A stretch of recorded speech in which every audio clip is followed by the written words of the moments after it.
Hello, everybody. Welcome to RBCM Outside. And this one is Let's Get Ducky because I'm here in Beacon Hill Park in Victoria with Dr. Gavin Hanke, and we're going to have a look at some wintering ducks. I'm going to take off my mask because we're outside and we are distancing. I'm going to put my mask back on when I go to Gavin here in a minute. But just so you know, we're following the protocol. So welcome, everybody. Thank you for joining us. So my name is Liz Crocker, and I'm a learning program developer at the Royal BC Museum. And this is one of the programs that I work on. And so we do this every couple of weeks, and we're live outside in places all around Victoria. So sometimes we just don't know what's going to happen. We hope the technology is going to hold out. We hope we're not going to get rained on. And today we're lucky. The weather's pretty good. So welcome. Thank you for joining us. And the program format, if you haven't joined us before, is webinars. So we can't see or hear you, but we can interact with you through the chat. So we welcome comments and questions. And if you're in Facebook, we've got my colleague Jenny Arnold is in the Zoom room. And so she's checking the Facebook page. So if you have any questions from Facebook, please type them in, and Jenny, you'll get them to us. And I want to acknowledge that here at Beacon Hill Park in Victoria, we are on the territory of the Lekwungen speaking people, today known as the Songhees and Esquimalt First Nations. And as always, I'm very grateful to be able to live and work and play here and raise a family in this beautiful territory. Also to let you know that the next program is February 10th. That's the Wednesday, 2 weeks from now at 2 p.m. And that one is going to be about Lunar New Year. And we are going to be back in Chinatown, Victoria's Chinatown. And joining me again is Dr. Zui Chung from the Royal BC Museum. And our special guest is Alan Lowe, former mayor of Victoria. So we got a celebrity joining us in a couple of weeks. Very exciting. Without further ado, I'm going to turn things mostly over to Gavin. I'm going to be on the camera. But we decided to do this program because, for one, wintertime is actually a really great time for bird watching, and Gavin will chat a bit about that. But also, I really love birds because if you aren't sure about, you want to spend more time in nature, or even you already know you want to stop bird watching, just getting started and getting out can be really, I don't know, it's not addictive. That's the wrong word, right, Gavin? It's just, birds are so fascinating.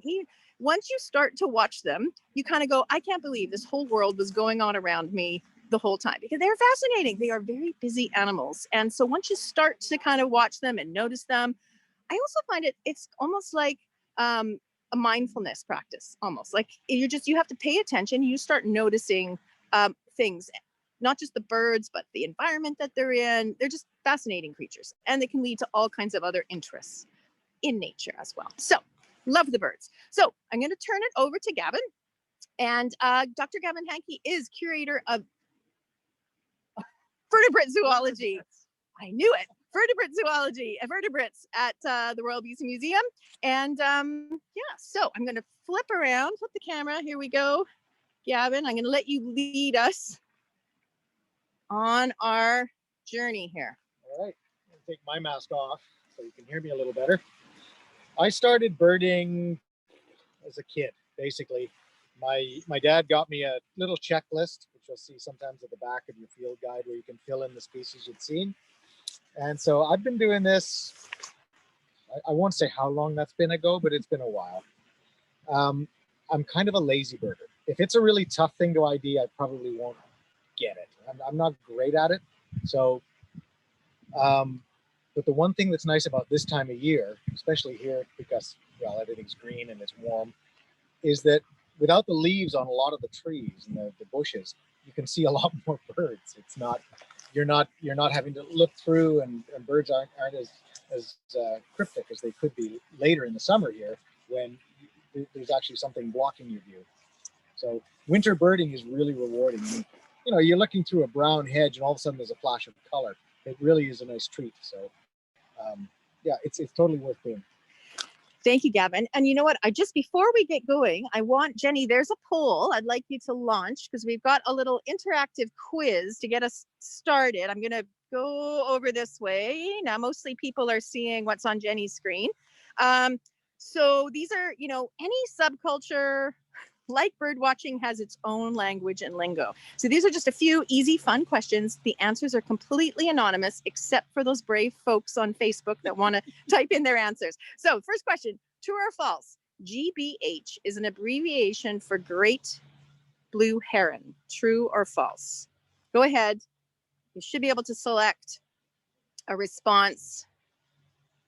Oh, Jenny, I don't know if you can control this. I don't seem to have any controls on here.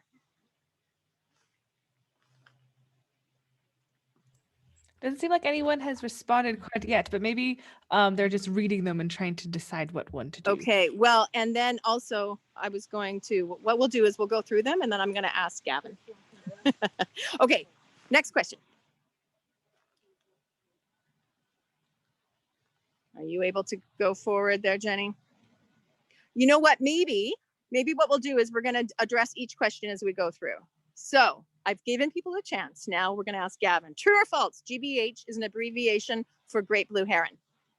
I would have gone with 4 letters. Okay. Yeah, GRBH. Oh. Yeah, yeah. I thought it was a 4-letter. Oh, okay. No, the common GBH, common abbreviation. Okay, Jenny. Next question. Yeah, I don't seem to be able to move it forward. It seems to have just posted all of them out at once. It has. Okay, that's all right. We can always move on if it's not going to work. Yeah, I see 1 of 7, but it's not letting me move it forward. Do you want me to read it out, or do we want to move on without the poll? Oh, can you actually see them? I can see them.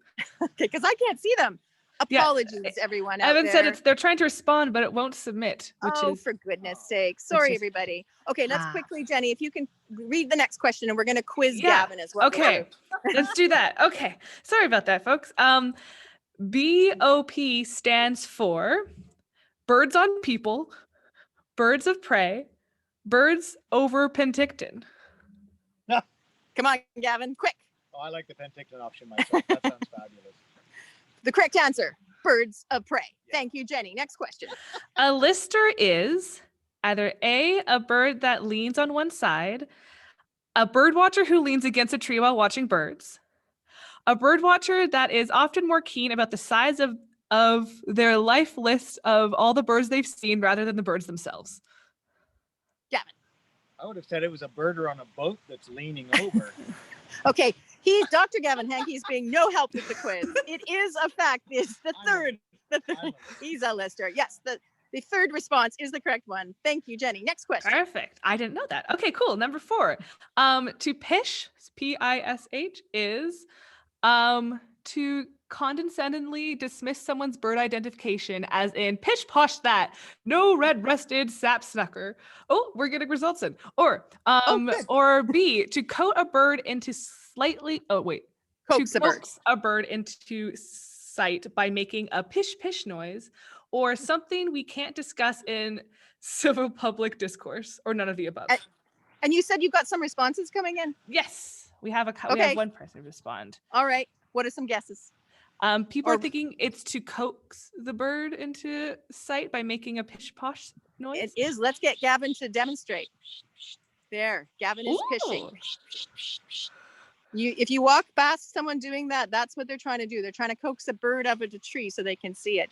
Way to go, Facebook land. All right. A friend of mine also adds a little to it to vary it up a bit. Haven't heard that one. Okay, next question, Jenny. Number 5. What does LBJ stand for? A little brown job, used when you're not sure what the small brown bird is, especially because many small birds are brown at different stages of their lives. Or little birds jumping. Which is it, Gavin? Or is anyone responding out there? They have suggested it's little brown job. That is correct. U.S. president? I think there was a yes. Yes, LBJ. I've heard birders use LBJ. Yep. Thanks for responding, everyone. Okay, next question. Number 6 is a lifer is a bird in a cage for life, or a term used by listers to refer to a bird they've never seen before, or a human with a long prison sentence. Any responses to that one? They believed it's people who listers to refer to birds they've never seen before. Yes, yes. That is a real birding term. Yeah, my best lifer was the California condor. That was. Ooh. That was Yeah, that's pretty huge. good. That's pretty good. Yeah. Is that the end, Jenny? Oh, there's one final one. Okay, yep, go ahead. Twitchers are bird watchers who will do almost anything to go almost anywhere to see a rare bird and add it to their life list. B, a family of birds that twitch their heads rhythmically to attract insects as prey. Or C, bird watchers whose wrists get twitchy from writing down so many birds on their list. Oh, what does everyone think out there? We had one person that thinks maybe it's the wrist. Ah, okay, good guess. But it is in fact, it's the first one I think you read out. I can't see it in front of me, but yeah, twitchers. I've known some twitchers in my life. People will even get on an airplane in the before times to go see a bird they've never seen before. They go a little nuts. Okay, thank you everybody for participating. Thanks for helping with that, Jenny. No All right, worries. Gavin, I'm going to turn it over to you and we'll try to avoid that loud machine over there. Yeah, that was really loud. Okay, let's go see some birds. Let's go see some ducks. You want to up the bridge then? Yeah, or should do we let's go that down way here. away It's a from little it? quiet here. Yeah, let's go get down away here. from it. Oh. Well, that's awesome. It's this the pond so far. I think we've had 4 species we've found here of ducks. We're not too bad for Beacon Hill Park. Obviously, we're doing well with the weather. It's overcast, so we don't have crazy shadows and everything like that. But oh, is he going to shut that machine down? Lovely, thank you. Obviously, these are mallards, pretty much resident bird here in this pond or lake. I think it's called Goodacre Lake. Oh, now there's. Oh yeah, Jenny's going to show a picture of mallards. And just for you folks out there, we're using UBC's eFauna website, which is a really good, excellent source for animals. They also an eFlora. So thanks for sharing that, Jenny. And we've got both the males and the females. Start with the most common one. Oh, and here comes that machine. He's still coming. We're gonna keep walking. Yeah, we're gonna wait from him. I see some other ducks bridge. over here, Gavin. Who are these guys? So this one with the white creamy colored glaze on its forehead. Now I can't zoom in. No. But Jenny, yeah, go ahead. That's an American Widgeon. If Jenny can pull up an American Widgeon. Apologize for the noise. And they've got a totally different call. Like the mallards have their standard quack noise that you can't mistake. The Widgeon has more of a whistle, like. Yeah, and Jenny will also put a link to on the learning portal. We've got content about listening for birds. Oh, here he comes. Anyway, you can listen to the American Widgeon on the learning portal. We're gonna run from the loud machine. Oh, there he goes. That live outside, like I said. Oh, there's a whole bunch of these widgeons. Yeah, they tend to form group together. Up at Redhead's Bog, you can see tons of them. Other parts of the park here, you'll see the widgeons clustered together. And if you're really lucky, the Eurasian widgeon sometimes comes across. You'll see them here too. I saw one a few years ago. I got lots of photos of it. So yeah, they are quite the males. Those males, quite striking. And then, so Gavin, why? Well, I guess you did touch a bit about why we're seeing them more in the wintertime. But these widgeons now in the summertime, are they further up north in the summer? The coast is a refuge for winter. That's why we get so many ducks here, out on the salt water, as well as bays, estuaries, protected areas, sheltered areas, and then in parks, lakes, rivers. So on the island here, where it's mild, so they'll migrate elsewhere to some of the species to breed, but this is their winter refuge. So that's why there's so many ducks around. I mean, we don't have time to go down to the coast, but you could see harlequin ducks down there. The 3 scoters that could be here. I don't know what's down on the water right now. I didn't look, but there's down on the ocean. You mean? Yeah. You don't have to take a boat out. You could be right along shore and see a lot of different ducks. Mm-hmm. Yeah. Definitely. Well, do we want to try to go back up over this way? Now that he's gone. And I know we were in the description about this program, I put in there that we would answer, all would be revealed. So as we walk, what's the difference between, what is a dabbling duck and what's a diving duck? Well, I mean, It was actually, I was joking at home that it would be fun to actually have done this in the swimming pool, so I could have done it. That would be good. That would have been Oh, hilarious. come on, you could to go in. act out the dabbling. That would have been embarrassing. But funny. Well, you could do it on land. We'll let you. Yeah, no. But when you see a duck with its backside in the air, its tail high, and it's down probing for food, that's a dabbler. But the ones that actually dive and completely submerged, obviously divers. So yeah, it's easy to tell the two behaviors apart. So that's why I often see these like mallards that are so common with their bums in the air. We saw one here just as we arrived too, and it was a classic, right here in front of us. Well, I wonder if one will do it. If we just. I don't know if we'll get one to behave for us. It's possible. Anyone, please? No. They probably think we're going to feed them. They might get a little closer. No, I don't see any dabbling yet, but we'll be on the lookout. So up at, I think it's called King's Pond at Cedar Hill Golf Course, there's ringneck ducks there, and they're always diving. So yeah, they're a classic example. There's something here that looks like a little bufflehead, which is another duck that we have along the coast. I don't see one right now, of course. Well, let's go see on the other side. Maybe there's one on the other side. Yeah, the American Widgeon sneed has got that sort of a greenish wash on its face and then the creamy glaze. Yeah, Jenny did show a picture of it. The Eurasian one has sort of like a cinnamon red head. And that was a bufflehead, I think you brought up, Jenny? Yes, that was the bufflehead that I brought. Thanks for showing that. Not sure if that machine just yeah, I think, yes, that large, whatever that machine was. Oh, here's some ducks flying over. Oh, they're going to land. I remember a birder once told me the way you can identify ducks when they're flying over is from other birds is they just always look like they're in a hurry to get where they're going because they're not really built for, they're built to be on the water more than up in the air. And here comes the machinery. We're going to duck out. I'll follow you, Gavin. You never know what's going to happen.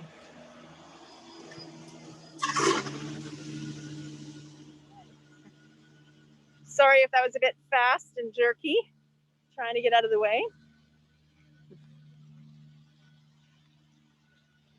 All right, let's see. Just after I moved here, the park asked me to come in here and clean out a bullfrog from this area of the park in the pond.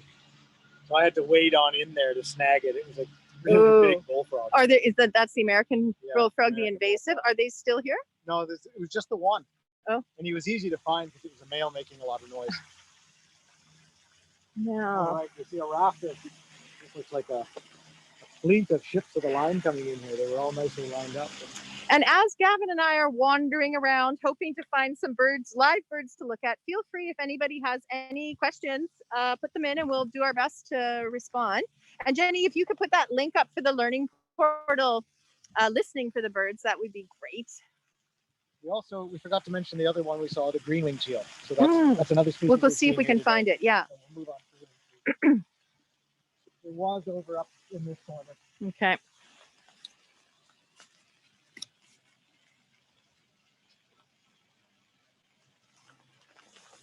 Oh, Jenny's sharing the green-winged teal. Thanks, Jenny. The other nice thing about that UBC eFauna site is it's got really nice distribution maps. Shows you where they are and a little bit about their life cycle and their habitats and feeding and adaptations. It's a great website. Thanks, Jenny. It was about 2 weeks ago. I think I was at Redhead's Bog and we had northern shovelers there. The widgeons, the mallards, green-winged teal. Shoveler, I haven't seen one here. Now, a shoveler, I think we have one of those on exhibit at the museum in the Delta diorama there. Because they have that really interesting feeding adaptation. Yeah, they're filter feeders, so their beak's modified to sieve food. But it's a ridiculous looking beak. They kind of look like a mallard with more stark coloration on the body, but the beak is so ridiculously large. Even at a distance, you're like, oh, shoveler. Okay, Jenny, shoveler. I think I put a link in there for the one I saw at Redhead's Bog the other weekend was probably 30 meters away. I was like, and you could tell. Yeah. The beak is that obvious. It is very large. Yeah, I think I have a link there for shoveler. We'll see. Last weekend, I went up to Summit Park and there was the redhead in there. There were several of them in the reservoir up at the top, and they're pretty obvious. They've got a rusty redhead. I mean, the name is very appropriate. But a little while ago, I think it was last November, there was a common poacher there from Eurasia, and I was hoping it was still there to have a look, but no Gone. such luck. Gone. It's Yeah. gone. I don't know where it went. Well, and is that the one it was very rare to see it here? I think Yeah. it might have been a first for him. Yeah. So I was going to mention that to people that don't know, that are just starting out with birding. We certainly have a rare bird alert here in Victoria area. And I'm quite sure I know there is in the Lower Mainland, but in other parts of the province, if you just look that up, your local natural history society will probably let you know. There'll be some kind of either website that you can look at to see what is the rare bird in your area. And that's when you get the twitchers coming out, right? Yes. You get people that are dying to see this rare bird. But it is fascinating when that. But the real problem is, like, it's great to see these rare birds, but you also want to back off enough that they don't feel threatened and leave. There was a pair of barn owls that were nesting back years ago when I lived in Winnipeg, and enough people showed up that the birds flew away. Oh. They disturbed. Oh, that's too bad. And so we want to try to avoid that. The other thing, because there are so many apps now on the phones, and people are carrying them all the time. The other thing to avoid is playing bird songs just to get a bird to react. I mean, fishing is one thing, but to actually play a call and disturb their normal behavior, that's sort of a no-no in the birding world. But I mean, it's a great hobby to get into. It gets you outside, fresh air, some exercise. And in my opinion, there's Canada geese sort of on the big end of the Ducky. Oh, sorry to move so quickly, but No they're worries. coming in. Oh, now they're far away, but I'm sure you heard them. Canada geese, can't miss them. And just before we started the program, Gavin heard a barred owl. Who's this little guy up front here? That looks like a little. Hmm. The beak's long for a buffalo. Unfortunately, I can't zoom Right in the in with this program. I'm going to go over here. That's definitely a different one. That's one of the divers. It kind of looks like a little buffalo head. It's just behind that male mallard with the green head. I don't know if folks can see it. Yeah, it's definitely smaller. Yeah, the dot's right down by the eye, by the beak. And I don't see others. Sometimes, you look around. Is it a pair? I don't see. It's definitely not a female mallard, but that male is staying close there.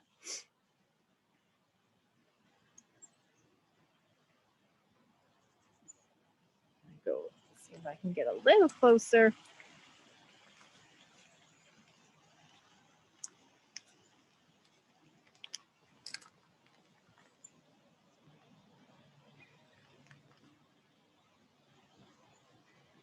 If it could just come a little closer. Yeah, we're not quite sure what that is.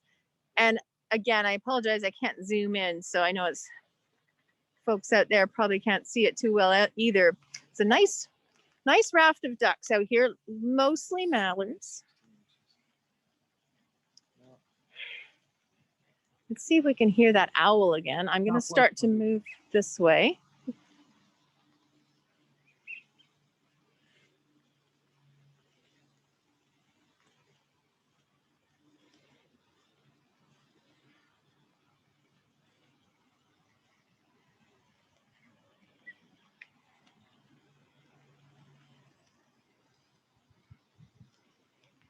Got any guesses, Gavin, what you think that is? Like a female bufflehead. But I mean, I was looking at a little scaup, but I mean, I don't see the eye. The eye should be bright. So, right. There's all these little features. Yep. I'm certainly no expert on birding. As I said, I'm a lazy birder. Well, and this is the fun thing, though. You start to you bring your book.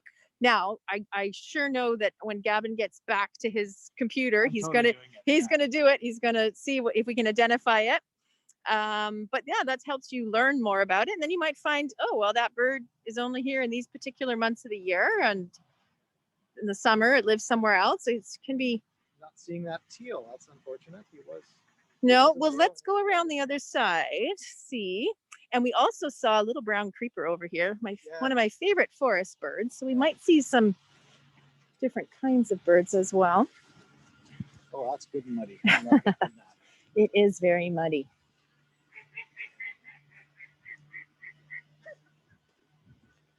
How do you know there's a mallard around? Yeah, So- the creeper was just in this tree, wasn't it?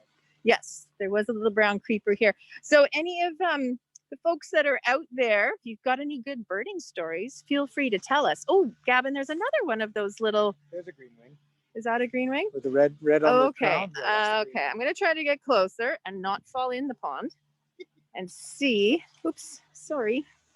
I'm apologizing to the ducks. wing. Yeah, he's really motoring. Oh, yeah. I don't know if it, yeah.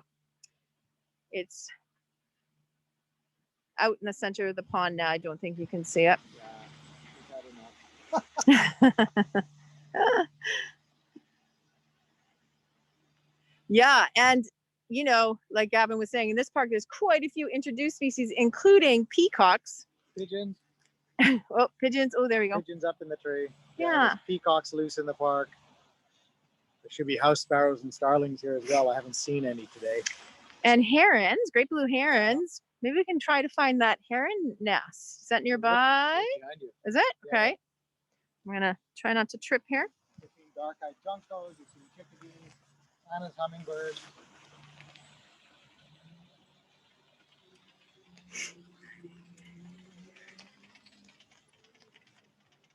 It's actually got quite quiet since It did. Well, I think that mower or whatever it was didn't do us any favors. But it's nice to be outside. Yeah, you'll see the herons all through these trees in the summer. Yeah, those are all good standard, bog standard pigeons up there. Pigeons up there. Okay. There's some dabbling. There's dabbling. Oh yeah, I can see some dabbling going on. Duck bums in the air. Let's try to get a little closer. I don't want to disturb them.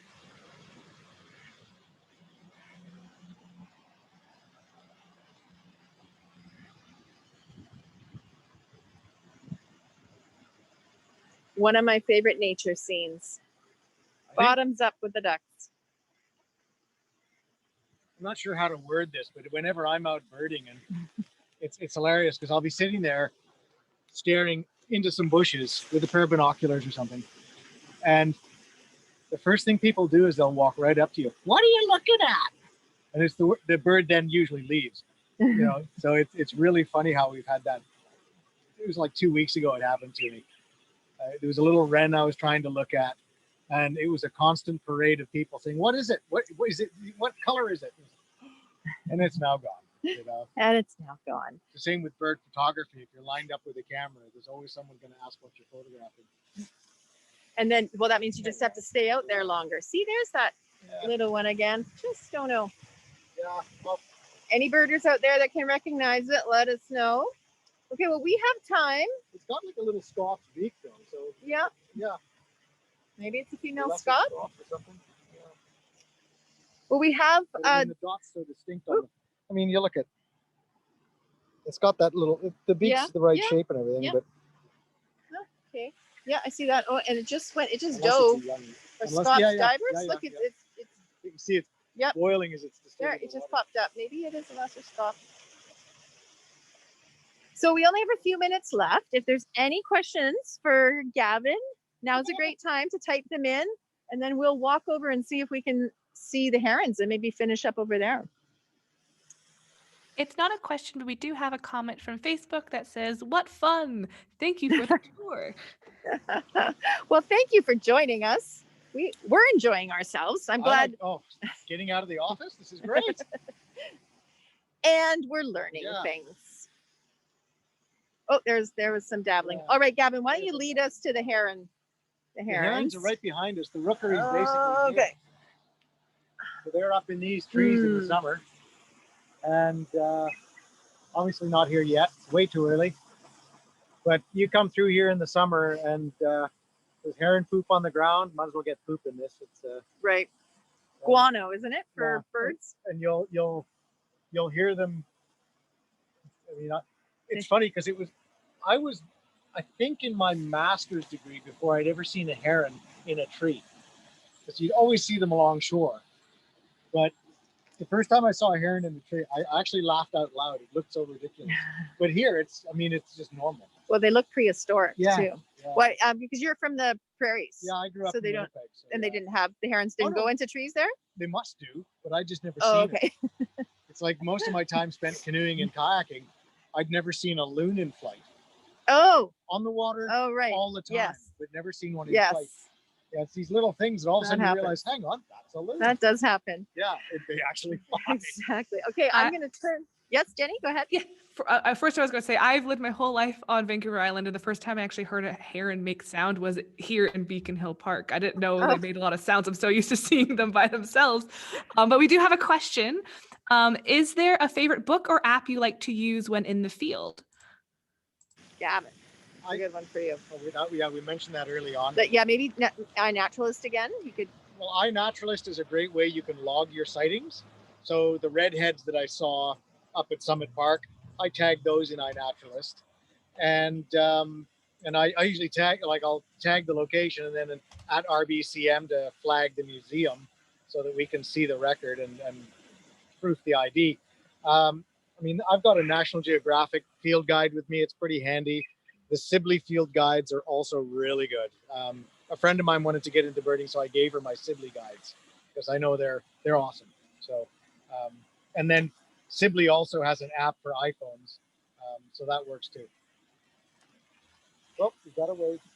The iPhone apps, you do have to be careful though. Don't play the bird calls to disturb the birds. Thanks for mentioning that. It's very tempting to play the sound of a male or an alarm call to bring birds out so you can see them, but you're really disrupting their behavior. So yeah, it's a no-no. That is a good thing to mention. Thanks, Gavin. Thanks for the question. If there's any other questions, let me know, Jenny. Otherwise, we're gonna sign off. But I think we're at 2:30.